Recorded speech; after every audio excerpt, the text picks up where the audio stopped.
Indirimbo zose ni zitandatu, hamaze kuririmbwa indirimbo zitatu.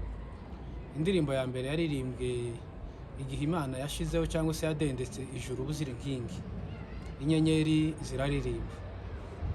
Indirimbo ya kabiri yaririmbwe igihe Yesu avuka, abamarayika bararirimba.